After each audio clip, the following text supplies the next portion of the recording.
Introducing Oakley Meta Vanguard, the new performance AI glasses designed for athletes. With hands-free capture on an action-ready ultra-wide camera, powerful open-ear speakers, and built-in Meta AI that syncs with your Garmin devices for real-time insights while you train. Take your performance to the next level with Oakley Meta Vanguard. Athletic intelligence is here.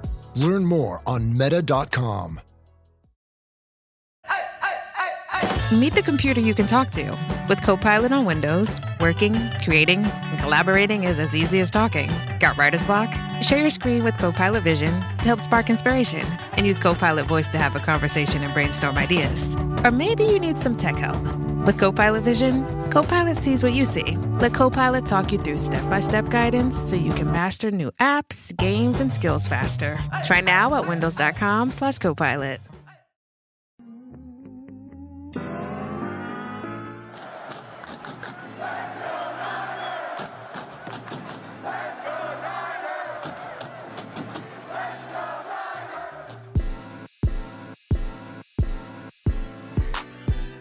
Doesn't it feel good to be the king? That's right. The San Francisco 49ers welcome back franchise quarterback Brock Purdy and number one wide receiver Ricky Pearsall, and it showed. They walked into Arizona and they just destroyed the Arizona Cardinals in a game in which some fans thought may have been close, and I wouldn't have blamed you for thinking that, but San Francisco totally annihilated the Cardinals, plucked every single feather. Brock Purdy looked like he hadn't missed a step all year long. And that, folks, right there is where you're going to hang your hat on in this game. This game had history-making touchdown catches, Brock Purdy's return, some amazing special teams, some really bad special teams, and a lot of boneheaded mistakes by both teams. The Cardinals and their historically terrible penalties, and of course some bad plays like Ronald Green getting benched because he goes ahead and gets a penalty himself early in this one out there in the desert. But nonetheless, San Francisco gets the win, 41-22. They climb to 7-4 in the NFC standings and climb back into the number 7th seed after the Detroit Lions lose in Sunday Night Football to the Philadelphia Eagles. So San Francisco clinging to life, clinging to that final wild card spot in the NFC standings after a big win against the NFC West divisional opponent. They climbed, I believe, to 7-1 against the NFC Conference this season and have clinched themselves a winning record in the NFC West in 2025, beating the Rams, the Seahawks, the Cardinals twice. They're going to at least be 4-3 when everything is said and done. So good for San Francisco and good for us, that being the faithful, to witness the return of the king, the return of the franchise quarterback, Brock Purdy. What a freaking game it was. But before we get into Purdy himself, I want to kindly ask you to like, share, subscribe, and leave us that 5-star audio podcast review. And let's dive in to this one, because this thing started off hot from the get-go. This one, from the opening kickoff, was we got action.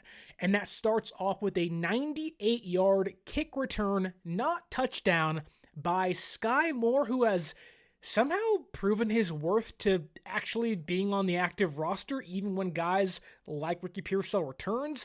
Obviously, that might change once Brandon Ayuk comes back, but man, Skyy Moore is making it really hard to dislike him on the active roster, but gets San Francisco off to a really quick start. The offense gets the fire started early. A 98-yard kick return by Skyy Moore. One play later, 16 seconds into the game, and San Francisco is already up 7-0.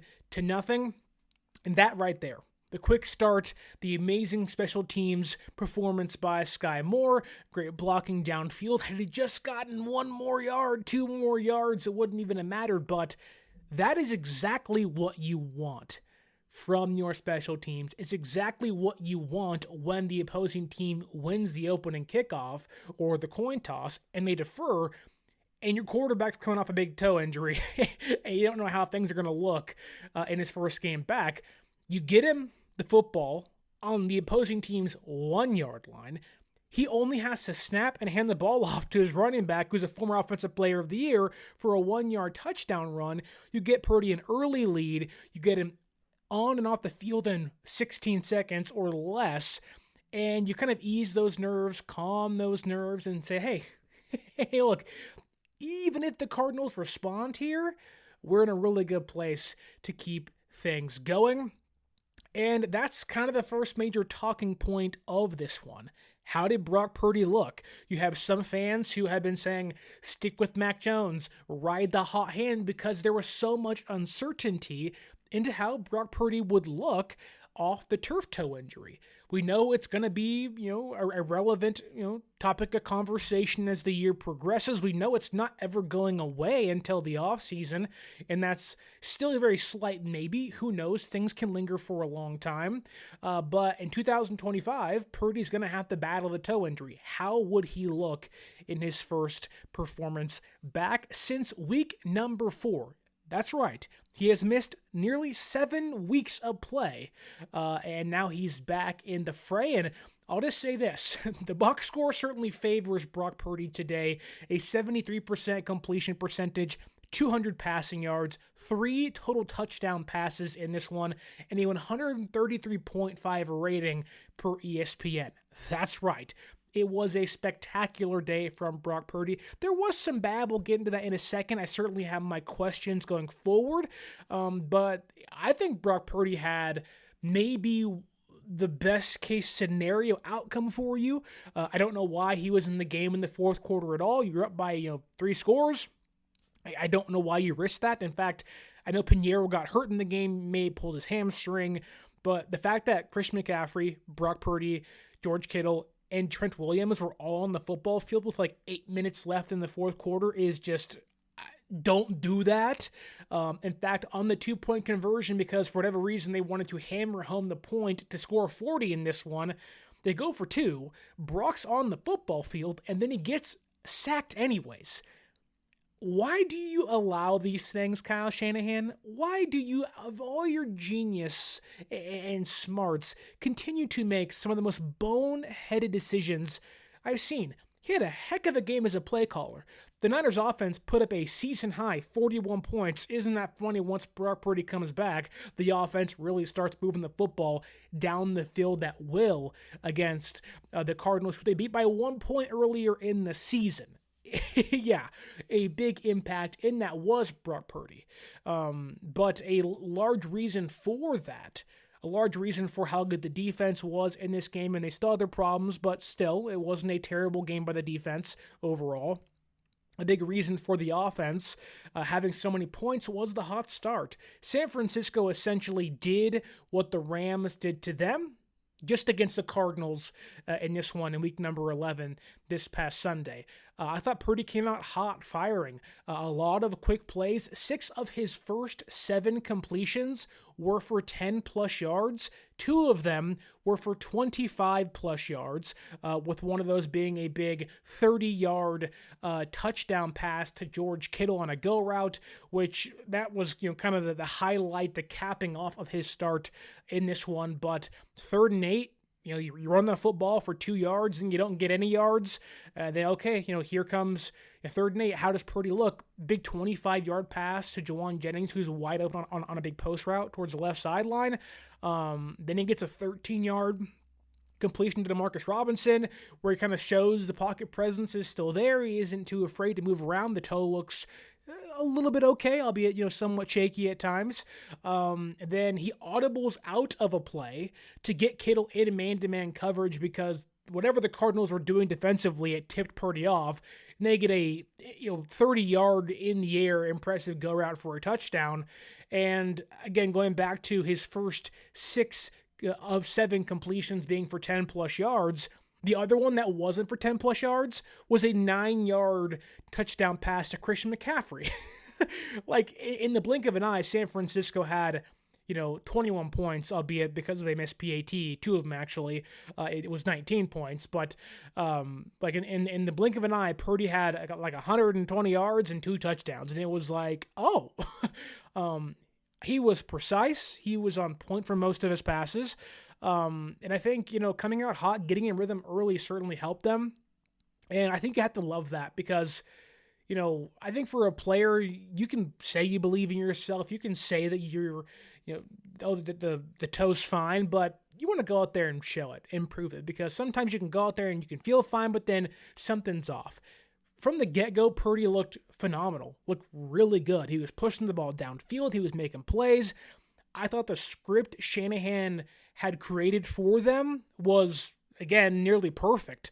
That's how impressed I was by Brock Purdy to at least begin Sunday. Now, I do have some questions. And like many of you out there, I'm pretty sure you would also have these questions. I thought, okay, Purdy's in the pocket, looking good. He has the presence. He's standing tall. He's not making too many mistakes early in the game, albeit that kind of changed in the second quarter. But he looked calm, composed, like Brock Purdy did before 2024. It looks like 2023, 2022, Brock Purdy hitting guys in stride, hitting guys open, towards the sidelines, downfield, over the middle. This looks like vintage Brock Purdy we're seeing in that first couple drives against the Cardinals. Okay, once you've proven you can stay in that pocket and make plays, then where the other questions come to be are, can you scramble? And it's abundantly clear Brock Purdy's toe is going to hinder him from scrambling. There were a couple plays today where he just couldn't evade the same sacks he may have been able to pre-toe injury. There was a few times where Brock was trying to evade some pressure and create a play, and although there were some good plays by the defense to kind of, not let him get a lot of space to run, you can just tell there was some either hesitancy or at least the lack of, I don't want to say lack of mobility, but there was like the lack of the 10-yard split burst. It seemed like there was like, instead of being at, full speed, he was at like 85%, which it's still better than Mac Jones, better than most, non-mobile quarterbacks in the NFL, but you can tell there was a geared, you were in fourth gear. You're probably in gear 2.5 in this one, which obviously he scored 41 points. It was more than enough to win this game, but it's something I have picked up on, and I'm not sure if it's going to get better or worse as Purdy plays throughout the year. It may not change at all, but you can tell that the scrambling ability just is not there, at least at maximum capacity, which is to be expected, knowing he has a lingering toe problem. But I thought it was pretty clear that the Purdy of 2023-24, where he's running around for 15 seconds trying to find guys open, that it's just not going to be who he is to end the year. But if you can be that precise in the pocket, it's not going to be a problem. That said, despite all the really good things Brock Purdy did today, being aggressive downfield, making plays on target, having really good throws, and that was the predominant takeaway from this game. I think there's a real reason why San Francisco's offense took leaps and bounds in the scoring department and in other departments as well, being efficient and not needing to have the football for 8.5 minutes to score 7 points. Like, they walked into today averaging 22 points a game, and they scored 41. I don't think it's a shocker that Brock Purdy coming back is a major reason for that. However, for all the good Purdy did, there was some glimpses of pre-return in 2024 Brock Purdy again, where first quarter, awesome. You're up to a big lead, 19 points early. Brock's thrown 2 touchdown passes. That second quarter, I think, will be the biggest example, I guess you could say, kind of point for his detractors to kind of glean towards and lean on, saying, well, that second quarter, Brock looked like how he did in week 1 against Seattle, week 4 against the Jaguars, because he did start to get a little reckless in that second quarter, where they're up 24-10, and I don't know what it was. Brock, you can tell, wanted to play his game, wanted to play like he did pre-toe injury with the mobility, and wanted to get out in space and make guys miss and evade some pressure. He can't do that at a 100% capacity right now. And when you can't do that, and you can't quickly turn and point and just, get on your back leg and throw, or you don't have the arm strength for whatever reason that may be, whether it is because of your arm isn't strong enough or because of the angle you're running in and the angle you're trying to throw, it's not going to work out well. There was a plenty of throws in that second quarter where you just kind of praying, you're pleading for Brock, throw the ball away. There was a point in time in this game, they're winning 25-10. Okay, you're up 15 points, okay? He almost cost his team 3 points. It's 3rd and 3. He's running to his left. He sees Demarcus Robinson open because the defender falls down. He sees him late and still tries to force that throw while he's evading pressure. That ball pretty much is right to the defender, and Robinson kind of breaks it up somewhat, coming back to the ball. You can maybe say you want Robinson to come back a little more aggressively, but nevertheless, you can't make that throw if you're Brock. If you see a window late, the odds are that window is now closed. And Brock's usually pretty good at that stuff, seeing windows on time, or at least deciding when to throw it or throw it away, or at least scramble. And if you don't have the ability to scramble because there's 3 Cardinals defenders bearing in on you, and because you have a toe injury, you don't want to take unnecessary hits, just throw the ball out of bounds. You're on the run, you're out of the tackle box, there's no reason to force a play. And it's 3rd and 3. You're in field goal range. Live to fight another down. And San Francisco did that. And he almost threw a pick, and it was like, oh. Don't give the detractors any reason to continue to dislike you. There's so many fans on social media today saying, oh, Brock Purdy's back, whatever, stick with Mac Jones. And I'm like, no. Purdy is really good. We have forgotten how good Brock Purdy is. And it's you come out to the big hot start, and maybe you have some guys who are like, oh, whatever, you're playing the Cardinals. And the second quarter happens where it wasn't just one time. It wasn't just that 3rd and 3. There was a later throw where it was 3rd and 5. And the safety was kind of caught in between Kittle and Pearsall. And the safety, I think it was Jalen Thompson for the Cardinals, fakes going to guard Kittle underneath, which baits Purdy into a throw over his head in a layered throw between the defenders. And Thompson just kind of cuts back and kind of jumps up and really should have picked it off, and it didn't happen. And so, Purdy got away with a couple of throws in this one. He got baited one time and kind of threw into traffic in the other one. And that is a big problem. Now, it isn't a problem because the Cardinals dropped those INTs, but that is a trait he's kind of picked up on in the last year or so in 2024, because he had to be a superhero, and certainly this season against Seattle and against Jacksonville, it's hey, you're looking like a freaking dime piece. You are looking like, the girl everybody wants in that first quarter. In the second quarter, it's take it or leave it.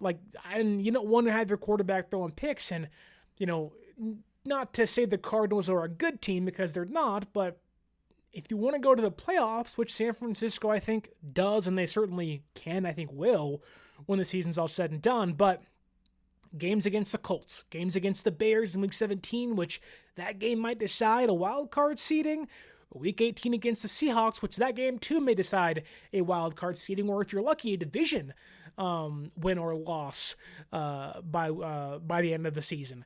You can't make mistakes like that. The Bears and the Seahawks will make you pay. Those defenses want to get takeaways. I think the Bears, albeit aren't now, they were at week 6, 7, leading the NFL in takeaways. They are a team that will make you pay. And if you're Brock, I know it's your first game back. I'll be lenient on you. It's okay. I'm not mad. We shouldn't be, overcritical of Brock Purdy in his first game back off of a toe injury. He should be able to ease himself back in. It's why you brought him back against the Cardinals, not against the Rams last Sunday, although I don't think he could play last Sunday, although Shanahan said he could, but whatever. This episode is brought to you by Indeed. Stop waiting around for the perfect candidate. Instead, use Indeed sponsored jobs to find the right people with the right skills fast. It's a simple way to make sure your listing is the first candidates see. According to Indeed data, sponsored jobs have 4 times more applicants than non-sponsored jobs. So go build your dream team today with Indeed. Get a $75 sponsored job credit at Indeed.com/podcast. Terms and conditions apply. Like, you just can't find yourself going through those periods of, I'm going to have a great first quarter, get a big lead, that I'm going to give the ball away twice in the second quarter. You want to find ways to avoid that. I want Brock to be aggressive, and I think there was a really good example of him kind of calming down and learning from that. And I don't know if it's maybe having a lead like 25-10, having a 2-score lead essentially, that might make Brock more aggressive downfield, knowing he has a longer leash to deal with, because later in the game, in the third quarter, after a relatively bad second quarter from Purdy, there's a drive in the red zone where you're thinking, okay, if San Francisco doesn't score here, the game is still, albeit not close, but it's still in reach for the Arizona. He is first down, hikes the ball, no one's open, looking around, runs a little bit, throws it away. Okay, it's second and 5, second and goal. Hikes the ball, running around, no one's open. This throws it in the back of the end zone.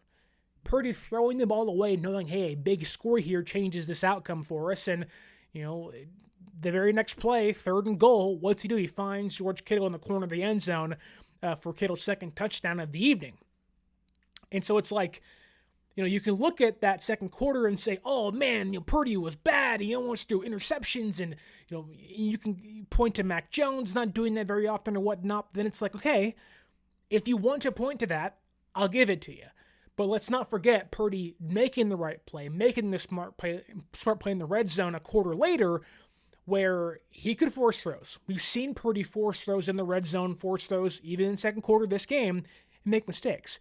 Go back to the Seahawks game week 1. That Jake Tungus touchdown to win that game was a forced throw in the back of the end zone that really should have been picked off. In this one against the Cardinals, being smart, playing it safe, knowing you have 4 downs to work with in the red zone, knowing you want to have and take all 4 of those shots to get a touchdown, I like that Purdy kind of, I don't want to say grew up or grew, but there was maybe some in-game kind of growth, if you will, if that's how you want to word it, from the quarterback of oh, okay, we really got to score here. I'm not going to force a throw if we don't have to. And that's what you want to see. When it's someone's first game back, you're going to see mistakes. You're going to see, everybody, including myself, predicted Purdy's probably going to throw one pick. It's his first game back. Some throws might still high, but really, I didn't see a problem with Purdy's toe in his throws whatsoever. He looked pretty accurate the entire day, albeit besides those 2 mistakes in the second quarter. But even those were I'm baited. It wasn't like the throw was offline. It was right to where the receiver was, but a defender was in front of him. So I didn't think Purdy's toe affected his throws at all. I didn't think Purdy was egregious. Yes, there was some things you want to clean up, but there was some growth in the game, and there was examples of he's learning, or at least maybe he's playing things more safe and more aggressive depending on the lead he has at certain times in the game. I also love the just before halftime drive by San Francisco, right? They get the ball with 30-ish seconds left. They have 2 timeouts, I believe, and they get the ball at the 30, the 40-yard line. It was around midfield, but they didn't have much time to move the football. And we've seen Shanahan just pack it in, maybe do a running back draw play, and if that doesn't work, then he kind of packs it in and goes, whatever. That was my expectation. RB draw here, and if it works and gets you 20 yards, 10 yards, then you call a timeout and you run a passing play and go from there. But no, with about 30 seconds left, Shanahan drop backs with Purdy. He gets 2 big completions and sets up what would have been a 62-yard field goal by Pinheiro. Then Calais Campbell has an unnecessary roughness call on him for touching the snapper, and leads to a field goal that was 47 yards in this one. But just how great was it to see Brock Purdy back? The offense looked smoother. It looked more efficient. Again, there was some hiccups, but overall, it just felt like the San Francisco 49ers. It felt like we were watching a team that was capable of actually going toe-to-toe with other offenses, where some of my friends, Aaron from 49ers First Takes, we had the Cover 3 podcast exclusive on YouTube on Fridays before games on Sunday. And I was talking to him, and he was saying, the defense is really bad, and I just can't buy it. The offense has to score 35 points a game. And I was sitting there yeah, man, but you don't think this offense can't score 30 points or 28 points a game? Yeah, the defense has their problems. The pass rush wasn't great today, and we'll get more into that later. But I watched this team, and it's the Cardinals. I understand that, but it's the Cardinals beat this team by 1 point early, or lost to the Niners by 1 point earlier because of a game-winning field goal. They're banged up. I get it. They don't have some cornerbacks. They didn't have Marvin Harrison Jr. and Zay Jones, and their backup quarterback was playing. But it's but Jacoby Brissett beat the Cowboys. Almost had the Packers on the ropes, which they don't look great right now. And I think the Packers might not be as good as we think they are, or might be fighting for a playoff spot that is a wild card spot when it's all said and done, if they even get it at all. That's how kind of low I am on them at this point in time. But I look at this team and I'm the Cardinals with Brissett almost beat the Colts, almost beat the Packers. Besides the game against Seattle last Sunday, they've been playing better football, and I'm I don't think we should undersell this game. But on top of that, I don't think we should be underselling how good the offense looked. I know it's your opponent, not the greatest one, but it's probably the best defense you're going to play between now and the Panthers. And the Browns are a really good defense, and we'll see how they look in a couple weeks or so. Maybe Shedeur Sanders is the quarterback. Dylan Gabriel got hurt in this week, so maybe you're playing Shedeur in a couple weeks' time. But still, you're playing a Cardinals team that knows you well and held you to 15 points early in the year with Christian McCaffrey, with the healthy Ricky Pearsall. And you kind of got, lucky towards the end of that game because Zay Jones dropped the play over the middle, and Stout got the big PBU on the third down. So it's just kind of saying, I don't think we should undersell this. But on top of that, I feel really confident that this offense can do some damage. When I see the schedule, I'm okay, you can crush the Panthers, you can beat the Browns, you can crush the Titans. The Colts can be tough, but I'm this offense can go toe-to-toe with the Colts. This offense can go toe-to-toe with the Bears and the Seahawks. And I don't know if they're going to win those games, but I'm hey, now we have a fighting chance against anybody. You're not going to go out and beat Philadelphia, most likely. You're not going to go out there and beat Detroit or beat the Rams. But now that you have your franchise quarterback in place and you're putting up 41 points and the offense looks more fluid, the running game was working again, which was great to see, which was kind of an unknown coming into this one against Arizona. This made me take a step back and go, I don't know how far they can go. But this reaffirms my belief that 10-7 is 1,000% in reach. And a wild card spot is probably in San Francisco's future by the end of the year. And, that, I walked away feeling so much confidence in this team, which you didn't really know. There was so much uneasiness, so much disarray, the injuries, how are they going to survive? How does Purdy look? What if he stinks? And I'm Purdy was ho-hum, throwing that rock around like he hadn't missed a day. It was like his backyard football for him. Yeah, it wasn't running around. Mobility was, limited. But Purdy looked really good, and I think this offense is, ready to take that next step. The offensive line looked way better. I think Purdy was pressured only 25% of his passes in this game. That's the lowest it's been in a long time. I think it's his lowest since last year or 2 years ago. It's also the third game of the last four that San Francisco's offensive line has actually performed up to par, being a functional, good pass-protecting offensive line. And that includes because of Burford and Barcher back, and even Brendel wasn't terrible in this one. He wasn't great, but still. And there were some hiccups too, but Trent's playing better now. Burford looks good. Barch looks good.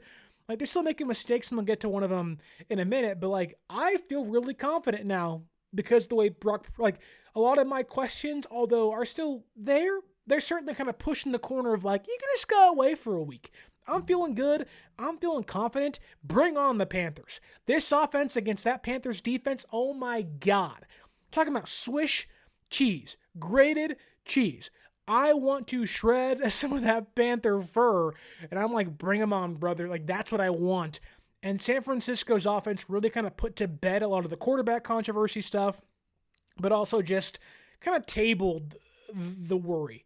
Like, if you are sitting back in your chair of like, oh man, like, Brock Purdy played good, or I just don't know, and you're Mac Jones, like, shut up.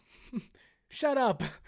Like, this was a great game for Brock Purdy to return. It was a great game to watch.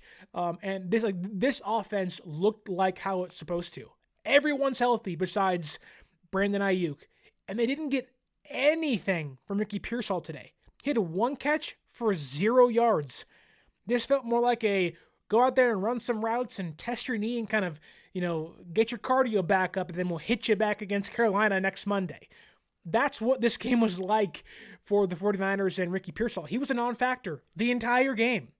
And people were saying, well, Brock, now he has his, they say Pearsall for his return. Now he has his number 1 wide receiver. I mean, really? Did he? He had 1 catch for 0 yards and like a 3rd down catch.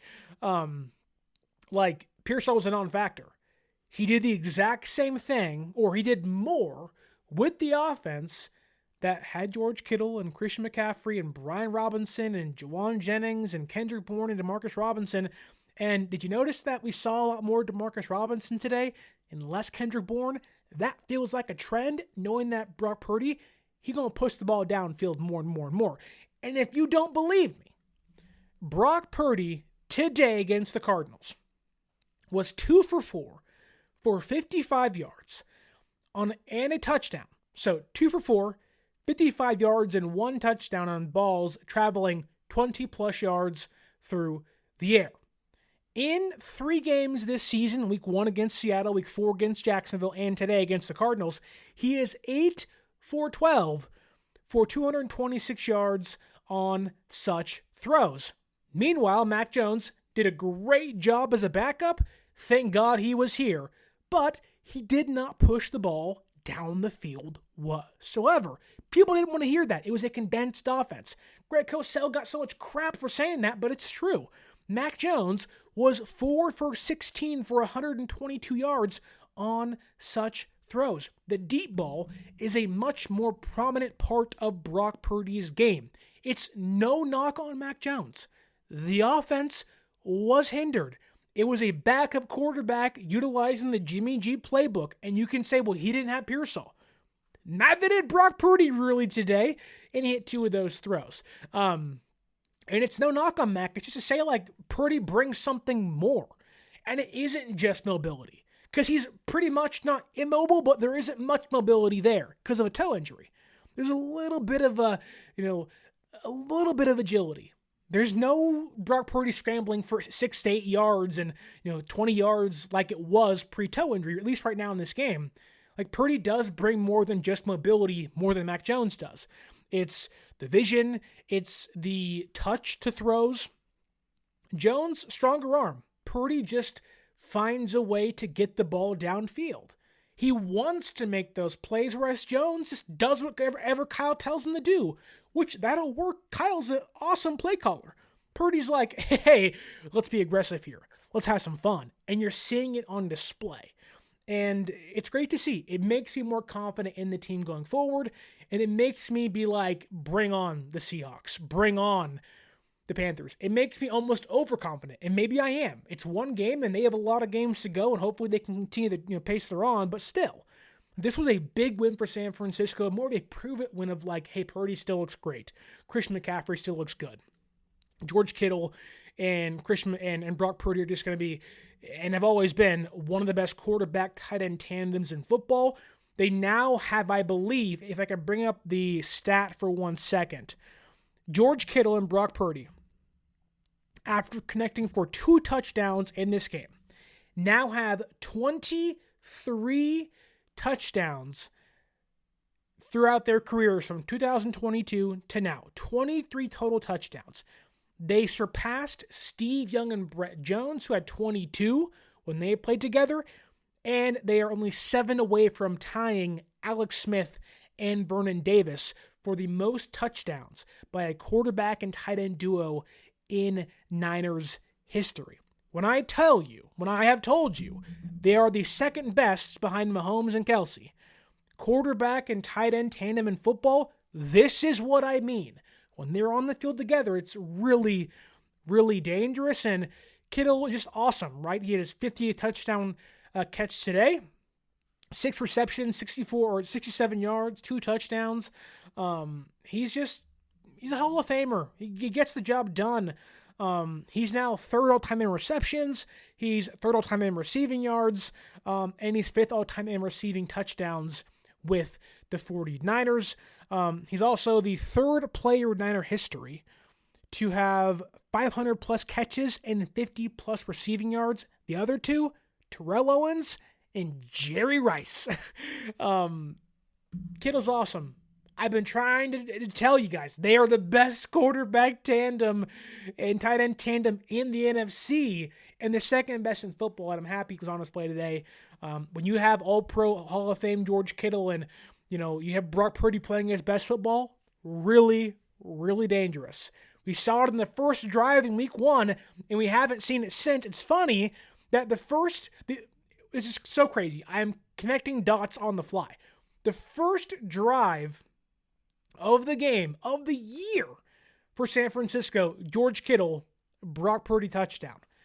The first passing attempt drive that Purdy had, because the first drive was a CMC rushing touchdown, the first drive Purdy actually threw a pass, ended in a George Kittle 30-yard touchdown pass. When these two guys are on the field, this season, 2 games, 3 touchdown passes. These dudes are just lightning in a bottle, but it has persisted for 3 or 4 years now since 2022. They're going to pass Smith, they're going to pass Vernon Davis, and they're going to end up as the best quarterback and tight end tandem in franchise history. I am so, I wouldn't be shocked if Kittle doesn't have 5 more touchdown receptions by the end of the year. In Walmart's Who Newville, everyone readied their cart. The early Black Friday deals are about to start. Online and in the app, such great deals to explore. Everything you love from tech, toys, and more. The days to save and the ones to remember are the 14th to the 16th of November. The Who's are all ready, but are you? Walmart Black Friday deals await. Who knew? That's how good those two guys are together. And it showed today. Kittle just getting open, using his body, and just beating guys 1v1. And this performance, albeit score-wise, maybe isn't, but efficiency-wise is 1,000% translatable into next Monday against the Panthers, into in 2 Sundays from now against the Browns, and a month from now against the Titans. They can do this the next 3-4 weeks or so and be 10-4 by the end of week 15, I believe. They're right there. Don't fret, folks. They're on the come up now at maybe the most pivotal time in the season. And I think, talking about Brock Purdy and George Kittle and what Purdy brings to the offense, Kittle said in his post-game press conference of I just love having Purdy in the huddle. He brings something different. But on top of that, they asked Kyle Shanahan what he made of Brock Purdy's performance. And he said this, and I quote, "You've just got to look at his numbers and stuff, ... and not many people have done it better than him. He's as efficient as anyone. He's made as many big plays as anyone, and he's led us to a lot of wins." The Niners don't just win games with Brock Purdy. They usually outpace their opponents. They usually outgain their opponents. They usually outscore their opponents. They usually yardage their opponents. They usually outdo their opponents in nearly every facet of the game.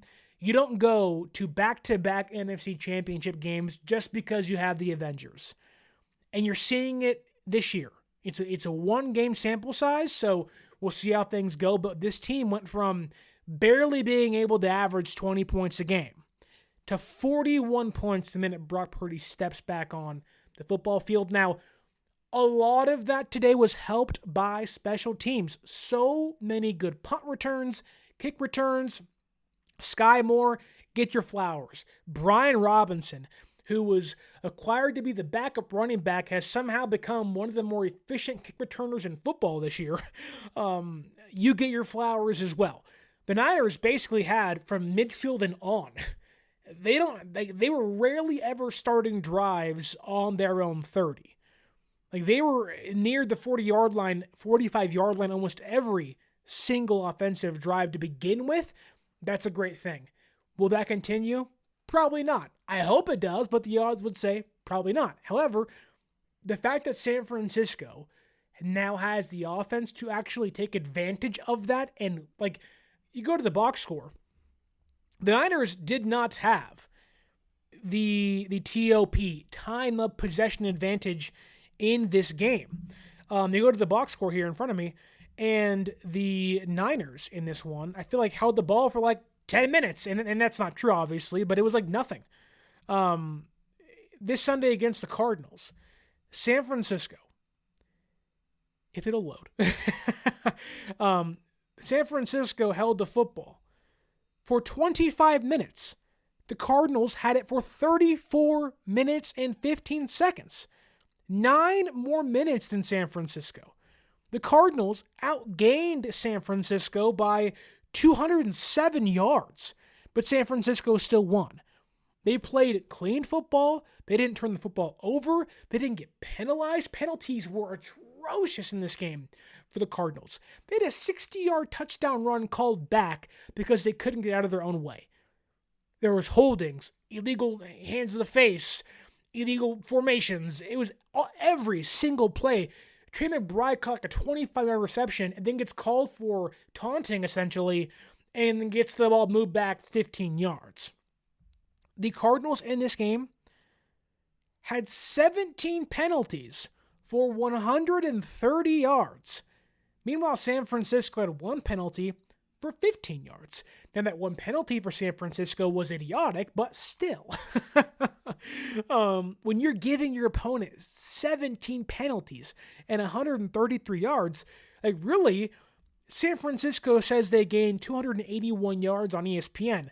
The reality is they gained 410 yards because of how many yards the Cardinals gave to them today in this one. And, you can bicker back and forth as to how much does that impact the outcome. A lot, because if you're going to play undisciplined, you want your team to take advantage of that.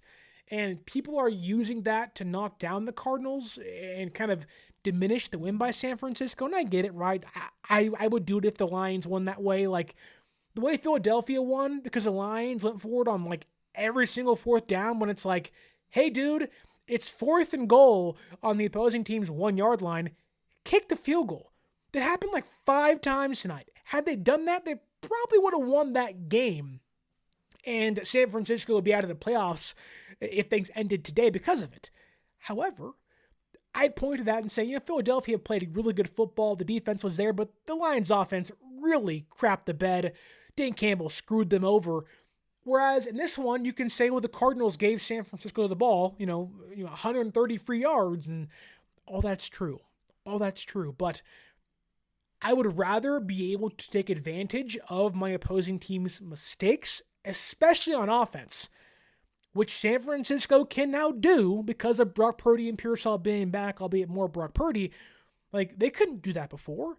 If an opposing team gave San Francisco a 1st down 2 weeks ago, the odds are the drive may still stall, or it's a field goal.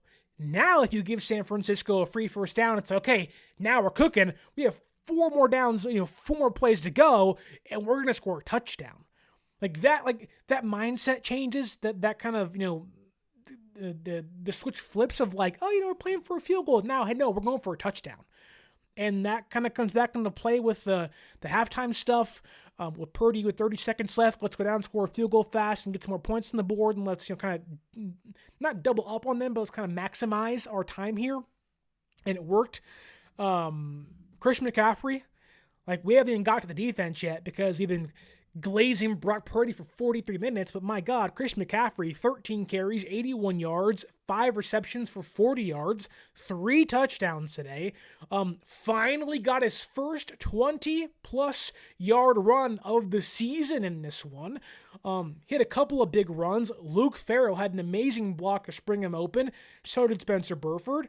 Really, he should have had 4 touchdowns because in this exact game, there's a screen pass to CMC, and it's like Brendel, Pooney, and Barch. They're like in front of the offensive line because they let the Cardinals defense into the pocket. Purdy flips it over to Chris McCaffrey. He's got one guy to beat on the left side of the field, and it's going to be a touchdown. He can't get him, but Brendel, Pooney, and Barch, and mainly Barch here, is just kind of like standing there, then is like, oh, I have to guard somebody. It's like, dude, if you can guard the linebacker, we're talking, 48 points in this one, and Chris McCaffrey has 4 touchdowns. And McCaffrey was mad, couldn't make a guy miss, and, is that because CMC's lost a step? I don't know. It was a good tackle, this, that, and the other. Sometimes things don't break your way, but if Barch could get out there and get a block, CMC could have 4 touchdowns. He had a really nice comebacker today where he ran out for 20 yards, turned around and jumped 2-3 feet in the air and caught the football. I was like, oh my God. He's an athlete. He's dynamic. And we haven't seen this offense really at full cylinders yet. And you see Kittle and you see McCaffrey having these games and going off. And even Brian Robinson, I loved his usage today. 8 carries, 24 yards. Probably should have had 12 carries because Chris McCaffrey should not have been in the game for his last drive he scored a touchdown on. But I digress. Thank God everyone was healthy, at least on offense in this one. But things are coming together. Things are really coming together offensively. And then, if you're down and you're poo-pooing this and you aren't bought in yet, the ceiling, it's there. But, man, it's really hard to walk away and think, they don't have a chance against anybody. At least, again, on offense. Defense has their holes, but maybe I'm being a homer. Maybe I'm being overconfident, and maybe I'm kind of too ahead of myself, but when you see the Niners are finally capable of scoring 41 points a game and putting up 35 relatively easily, it gets me going. It gets the juices kind of it's like Michael Myers in Halloween Ends, where he's kind of starting to pulsate in the cave, and you're like, what is happening here? I don't like any of this, but in this case, I'm like, yes, I want to do more of this. Let's have some fun in the second half of the season, which I think a lot of fun's ahead of us and the rest of the faithful, if they can do this the rest of the season.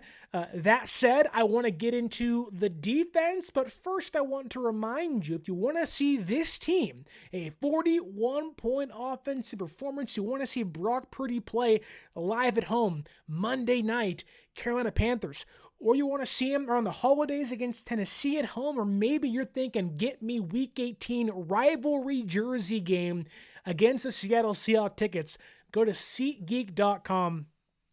Find your tickets. Green means good. Red means avoid at all costs. Don't get that deal. Get yourself a green deal and save yourself $20 off your first purchase by using promo code 49ers Access. 49 ERSACCESS at SeatGeek.com and save yourself, again, $20 off your first purchase. Okay. Let's get into the defense, and I want to say, how good was that to see Robert Saleh smiling on the sideline? This defense getting 3 takeaways in this one. Where did that come from? They were playing bend, don't break almost the whole day. They got 2 interceptions. Lenoir had an INT and an amazing return. And I think it was second half or at least third quarter in this one. He got burnt the play before by Michael Wilson, who was a big problem in this game for San Francisco secondary. Then he bounced back, gets the INT. Almost didn't play this game because of a calf injury. He didn't practice the whole week. He joked in the post-game press conference of that was as much. I ain't ran that much in a week and a half. Man, I don't do that very often. And so it was fun to see Mustapha buried in this game and Purdy's return and Pearsall's return and how good the offense looked. Don't forget, Mustapha injured his ACL in the season finale last year in Arizona.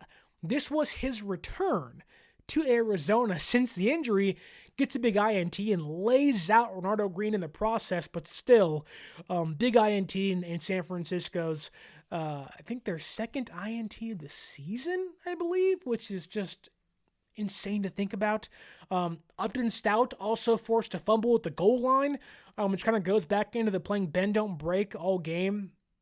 San Francisco made some mistakes, shot themselves in the foot a couple times, left some guys open. They didn't play pristine defense by any means. I thought it was good because when you get 3 takeaways, how can you not say it was good? If teams are willing to make mistakes, you have to be able to capitalize on them, and San Francisco did. I can't fault them for that. That's good stuff. Now, the odds and history would say that's not going to continue for them, but when it does happen, you want to applaud that, and you see Robert Saleh on the sideline smiling, pumping his fist, having a good time. That's fun to see. And I think, even when San Francisco made critical mistakes, they still found a way to stop the Cardinals' offense from scoring. The Cardinals were 3-5 in the red zone today, which is pretty nice. What is it, like 66%? But on top of that, they did stop the Cardinals a ton. They forced a missed field goal after Greg Dortch had a 45-yard punt return, and they were in San Francisco territory on first down. The Niners defense forced a missed field goal on the play. That's great to see from a young defense like the 49ers. They even later in the game, or sometime I think in the second quarter, maybe early third quarter if I'm forgetting, but Renardo Green gets called for an unnecessary roughness call. And it gives the Cardinals 15 for yards, and the Cardinals are marching downfield. McBride catches a pass and gets called for a penalty of his own, but they're about to score. The game's close still. It's early. This game, we don't really know what it's going to be like. Is it going to be an offensive shootout? Going to be a defensive game? We don't really know how the game is going to be played out. And what does San Francisco do? They hold the Cardinals to a field goal in the red zone and stop them. And it's okay, you can afford to make those mistakes against a team like the Cardinals, who don't have the best offense, who are have some guys out due to injury. No James Conner, no Trey Benson, no Murray, no Harrison Jr. and Zay Jones. But so you can afford to make some of those mistakes. But you like to see, hey, if we make those mistakes, we can recover. Whereas younger defenses can't always recover. And I think despite the mistakes they made, which you want to clean up, all of them felt coachable. The last thing you want from a defense that's young especially is for your mistakes to not be coachable. You don't want to have a clear talent deficit on defense, and unfortunately when you lose guys like Tatum Bethune for who knows how long, you lost some other guys in this game that did come back, and Beal Jr.'s in concussion protocol. I don't know if he returned or not, but he was during the game. Luke Gifford got hurt for a small bit of time, but then he came back in. It's okay, Curtis Robinson got hurt for a second, so there's been some scares. The roster is super thin on defense, but when they do make mistakes, good to see them kind of battling back and being able to kind of recover from them, which isn't going to happen against the Rams or against the Lions or Philadelphia, but good to see them kind of pushing through. Perseverance is key, if you will.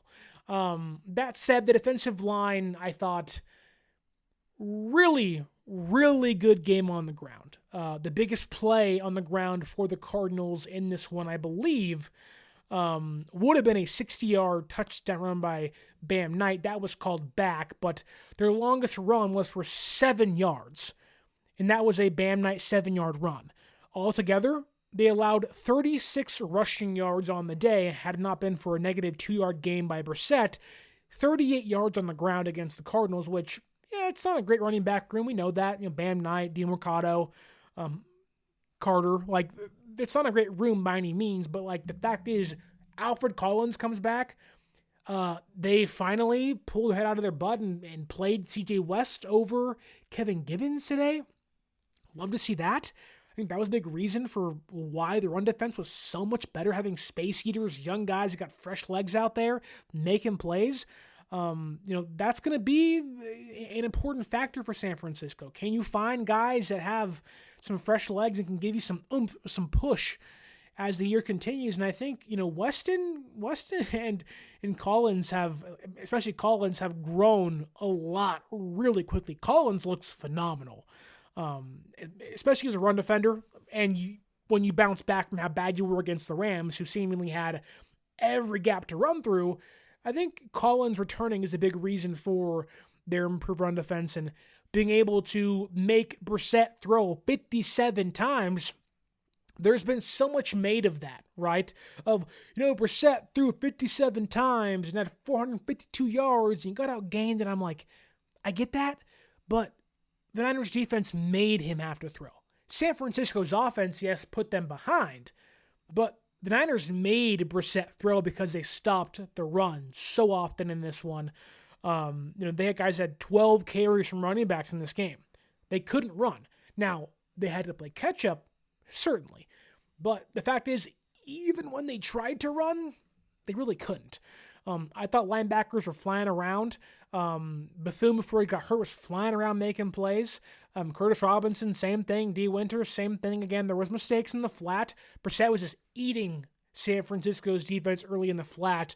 They cleaned those things up as the game went on, and the Cardinals just didn't have the offensive personnel to push the ball downfield consistently, unless it was Michael Wilson, who caught 15 passes for 185 yards. My God.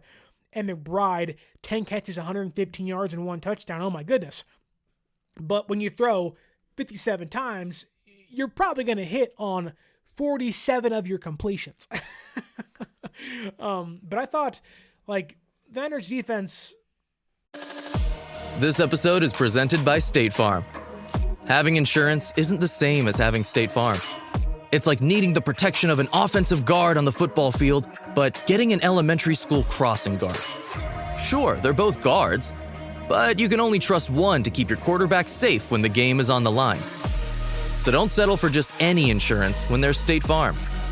Like a good neighbor, State Farm is there. Maybe it's my expectation of, I'm expecting a rather, I don't know, I don't want to say Swiss cheese, just more of they got holes, a lot of them. And so when something bad happens, I'm just yeah, how do you respond? And they responded really well. Finally got to see Nick Martin today. San Francisco completely erased, went away from playing Luke Gifford on base downs. They heard you screaming from the heavens. Why is Gifford playing on base downs against the Rams? I think that was San Francisco's attempt to match their 13 personnel. It did not work at all. But Nicholas Martin finally got some reps in this one. He didn't do too much. He was the recipient of the holding call on the Bam Knight negated 60-yard touchdown run. He also got some garbage time tackles, I believe, which is nice to see. Again, talking about fresh legs, different looks, guys that can bring energy.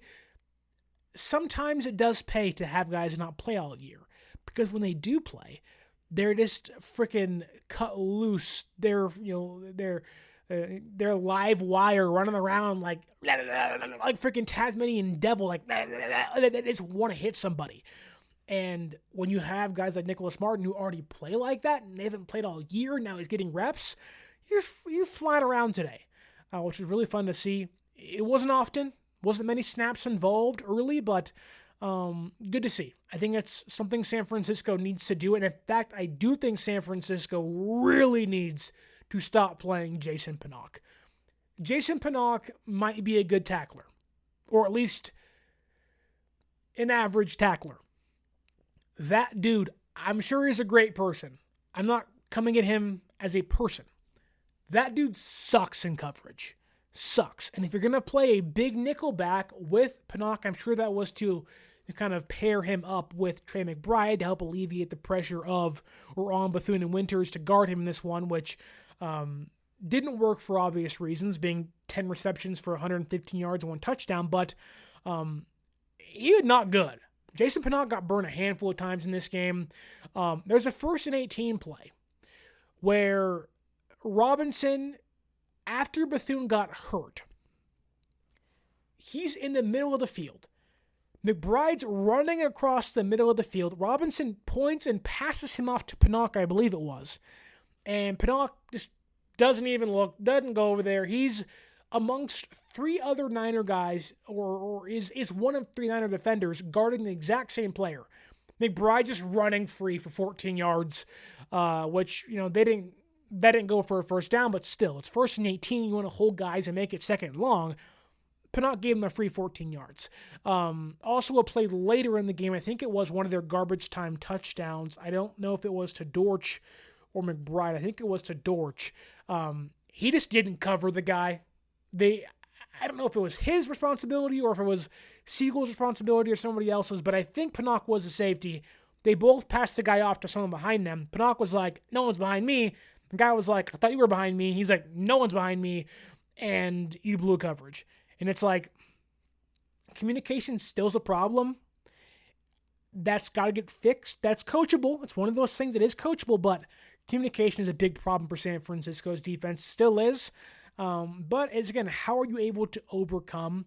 I thought Lenoir had a big bounce back game in this one. It wasn't too bad from the coverage standpoint. The tackling was much improved by him, which was pretty bad against the Rams. He deserved more flack from me in that game. However, big game from him. I want to praise him for it. I thought Upton Stout played pretty well. The biggest play of the day, I believe, for the Cardinals was a 34-yard reception to Michael Wilson on 3rd and 3 with Stout in coverage. That coverage by Stout, as he's falling down, nearly gets the PBU. His hand's on the ball, and somehow Wilson brings it down. It's good coverage. Like, I can't fault Stout for falling down, still getting his hands on the ball, and then Wilson getting the catch. So I thought Stout was pretty good today. And maybe film will tell us more when we can kind of get the all-22 and look at things, but I was impressed by Stout today. I thought Mustapha, although on one of the touchdown runs by Bam Knight early in this one, he did not set the edge well. It led to a touchdown. You got to be able to force guys back inside. He didn't do that. I did think he was running around, they call him the missile for a reason, right? He was being the missile today. Got a big INT, made some big tackles. But we got to talk about Renardo Green because I really like Renardo Green. I like that he has an edge to him. I like that he's not afraid to talk. Big physical cornerback. He wants to get his hands dirty. However, he has not enjoyed the sophomore leap we expected. Had a really nice rookie season last year, but has not been great in 2025. There's been some nice moments, some flashes, but as a whole picture, an overall description, I would say it's a rather sophomore slump, if you will, for the FSU product. That said, there was a 3rd and 9 reception to Greg Dortch. Screen pass right to him, blah, blah, blah. After the play, which San Francisco had stopped him, it wasn't a first down. It was going to be a punt by the Cardinals, I believe. And after the play, Renardo Green gets called for an unnecessary roughness penalty. It gave the Cardinals a free first down. They went on to score a field goal, I believe. It's small stuff like that, and that was San Francisco's only penalty on the day. Nearly a clean slate from San Francisco on penalties. This was the one. And I think the Niners, and you love to see it, because sometimes the way Shanahan and Saleh coach, you don't always see the accountability. You don't see guys being benched. There have been some of that. There's been the younger guys being inactive on Sundays. You've seen Siegel start over Brown, but you rarely ever see yelling and screaming and cursing. And I think San Francisco realizes, like, hey, this is our window if we want to make the playoffs. Don't F it up. Don't screw it up. And you making dumb penalties like this is going to screw it up. it's going to F it up. And we can't afford to do that. We have to play, not perfect, but avoid really dumb mistakes. If we can play clean football, we are going to be in games. And you can't have Green, mucking things up like that. And on 3rd and 9, on a play that resulted in what would have been a punt by San Francisco, or a subsequent punt by the Cardinals to San Francisco, Green gets called for the penalty, gives the Cardinals a free 15 yards, and Shanahan practically yanks him off the field himself, yells at him, screams at him. There's a couple F words involved in there, and you're like, oh my God, did we just see the end of Renardo Green's day? Saul is out there yelling at him. Like he got benched for a short period of time. And you don't want young guys to struggle that bad. You don't want young guys to make mistakes like that, because it clearly is a problem. But I loved seeing that. We have to realize the clock is ticking on the season. We are in a very, very crowded wild card race in the NFC. It's the Bears, it's the Packers, it's the Lions, it's the Seahawks, it's the Panthers. The Vikings are involved in there too. I'm probably forgetting somebody else. We can't afford to let dumb things like this cost us, winnable games, which San Francisco won. They won by 19 points. That's a big margin of victory. But when you play games against the Panthers, who are somehow feisty, I don't get that. They're really bad, but still feisty. Beatable, but feisty. The Titans played good against the Texans this week. The Browns have a really good defense, albeit the offense is terrible. But maybe they pick things up. I don't know.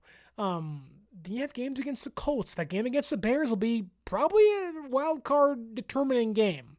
Seattle Week 18, you can't afford to make mistakes like that.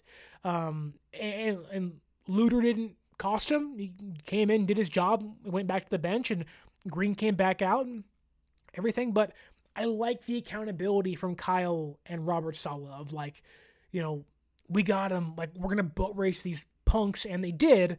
But you got in the way of that. And the worst thing you can do for any team, like the Cardinals today, is give the opponent 13 penalties or 17 penalties for 150 yards, whatever it was, 130 yards. You can't get in the way like that. And for that to be the one blemish on San Francisco, the penalties, I think it's a good indicator of we're not dealing with the nonsense, especially from young guys. And I love seeing that. I love seeing the head coach and DC being like, no, we ain't doing that. We ain't doing that. But that was kind of the one big knock on San Francisco's defense. And obviously, Michael Wilson goes for 185 yards, and you got to think Wilson and McBride combined for 25 receptions and 10 yards against San Francisco today. Not ideal, but I think the box score is really skewed. Brissett threw for 452 yards. Did it feel like that? No. A lot of garbage time yards, a lot of garbage time completions. I was telling my friend, I was like, you are complaining about the defense. Fine. But you're looking at the box score and you're saying, Brissett threw for nearly 500 yards and Wilson went off and McBride went off, and oh my God, and I go, yeah, they scored 22 points and still turned the ball over 3 times. Yeah, if other quarterbacks and other teams do that against you, it's a problem still, but you think it's a little skewed the other way?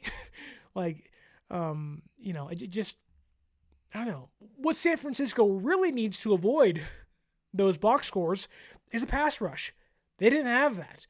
Thought there was some plays. Brissett had some pressure on him from Kalia Davis early and maybe some D. Winters blitzes, but nobody really got home.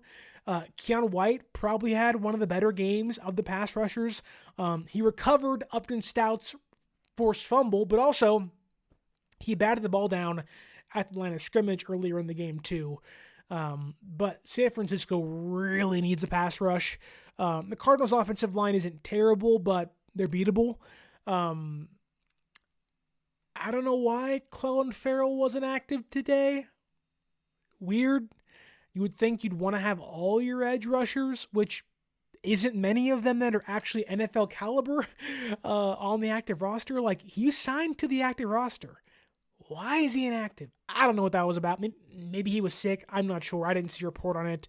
But I would assume that's not going to be the case going forward. But I don't know. I did like what I saw from Keon White, though. That dude is an old school style guy. No gloves, rubber pads. And I'm like, you just look ugly when you play. And if this team has to embrace the ugly, then let's do it. And I don't mind that. But yeah, San Francisco got the win today, baby. 41. 222 over the Arizona Cardinals. They advance, and they get their fourth win in division play. They sweep the Cardinals this season. They're going to be at least 4-3 when it's all said and done. 4-3 to 4-2. 4-2 when it's all said and done. One division game remaining. They have the best conference record, not just in the NFC, but in the entire NFL. I know they're 7-4, and they're in the thick of things, and they really aren't separating themselves from others, but man, oh man. Looking at other teams' schedules, for example, the Niners' remaining schedule, which always unfair to look at, but still, they have the Panthers at home, the Browns on the road, the Titans at home, the Colts on the road, and Chicago and the Seahawks at home. You can beat the Panthers, you can beat the Browns, you can beat Tennessee. Chicago is really up and down. They are over-reliant on the comeback victory, which I can see San Francisco giving up, but they're just really inconsistent. I think I picked San Francisco in that game. Like, they're coming back against really bad offenses today. Like, the Vikings had no business being in that game. McCarthy looks like just dog water, hot dog flavored water. He looks terrible. And somehow they came back. The Bears are very beatable. They've been getting lucky. Had a kick return that set them up for a game-winning field goal, and that's how they won the game today. They didn't deserve to win that game by any means, but the Vikings did neither. But San Francisco has 4 winnable games on their schedule left, and Week 18 at home against the Seahawks will be a tough game no matter what. Darnold turned into a pumpkin against the Rams, 4 INTs, and Gray Zabel got hurt. Not sure how long he'll be out, but if he's out for a long time or a while, it's a knee injury. I hope he's not. Want guys to stay healthy, but that could be a big difference maker in the NFC West chase when it's all said and done. But San Francisco has 4 winnable games. The Bears game I think is winnable, and the Seahawks game is going to be close. And who knows how the Colts look, but that's probably a loss anyways. That said, the Packers have games against Minnesota, at Detroit, against the Bears, at Denver, at Chicago, versus Baltimore. Lamar Jackson's back. They look better. And then at Minnesota. That's a tough schedule. The Packers may not be a playoff team when the season's over. Seattle has at Tennessee, against Minnesota, at Atlanta, versus Indiana, versus the Rams, at Carolina, at San Francisco. The Vikings might play them tough. The Colts will play them tough. The Rams will play them tough. Atlanta is really streaky. They're a bad team, but they just somehow are in games at times. It's odd. The NFL is weird. Parity is great, isn't it? Then San Francisco and the Lions, who lost tonight against the Eagles and are out of the playoffs as we currently speak. They have the Giants, the Packers, and the Cowboys at home. Then it's in LA against the Rams, at home against Pittsburgh, and then on the road against the Vikings and the Bears to end the season. San Francisco has the easiest schedule of that bunch. Maybe the Seahawks are in there too, but Niners are in a really, really, really good place to capitalize on the schedule. And they're healthy. Take advantage of the health. Health is wealth. We have one injury, though, that I'm really worried about. Eddie Pinheiro, who had a PAT missed today and a PAT blocked today. Don't love that. Special teams has been so good for San Francisco this year. And now Eddie Pinheiro, who has been stone cold ice money, may have pulled his hamstring. God, San Francisco might have to get a kicker. I hope it isn't Jake Moody. Like, Pinheiro has meant so much to this year. He's been a big reason San Francisco has won games against the Saints and against the Cardinals and against the Rams and against the Giants. Like, oh my God. Like, he's been a major factor in these wins. He's made their offense more dangerous, and now you're like, oh my goodness, the offense can finally score some more points, and the kicker might be gone. Like, it was so bad, they were going to have Kyle Juszczyk hold for the field goals and make Thomas Morstead punt or make the kicks as the punter. And so I hope he's okay. I hope they avoided something big. But San Francisco might be in the market for a kicker. Now, you can find guys on the street, and hopefully things will figure themselves out. But you saw games today, man. Lions, the win was bad in Philadelphia, missed some kicks. You saw, Chargers. You saw the Giants. You saw the Packers. Like, kicking matters so much. We know this firsthand as Niner fans. And so to lose Pinheiro, it definitely is a loss you can't really afford to have, but hopefully Purdy being back on the offense, picking up steam, can kind of negate that loss if it is one. Hope he's healthy. Hope Bethune gets back healthy, and hopefully San Francisco kind of avoid some more mistakes and injuries down the road. But they are 7-4 on the year. Big win, 41-22. Drop your comments down below. What did you make of Brock Purdy's performance? Are you on the hype train? Like, we're back, baby. We are on a roll. Let's start steamrolling some suckers and let's go to the playoffs. Or are you saying, let's take a step back, Sterling? I don't buy into the Brock Purdy train. I'm not on the bandwagon for at least this year just yet. Or are you saying go back to Mac Jones? What are you thinking? What'd you make of the day? Are you still concerned about the toe? Did you see some of the lingering effects of it like I did? What did you make of Christian McCaffrey's 3-touchdown day? He's setting records every single week, and George Kittle obviously breaking records every single week. Now has 50 career touchdowns and is one of 3 Niner players. 500 receptions and 50 touchdown receptions with Jerry Rice and T.O. What would you make of the defense? And drop those comments. What would you take away from San Francisco's 41-22 win over the Arizona Cardinals? Don't forget to follow us on social media at 49ers_access is the extra Twitter. 49ers.access is the Instagram, and use that promo code 49ersaccess49. ERSACCESS at SeatGeek.com and watch your Niners live in person. They're going to score some points. It's going to be hot, hot, hot tamale. You're not going to want to miss it. But as always, my name is Sterling Bennett, and until next time, San Francisco 7-4 and right now holding the 7th seed in the NFC wild card hunt. Stay faithful.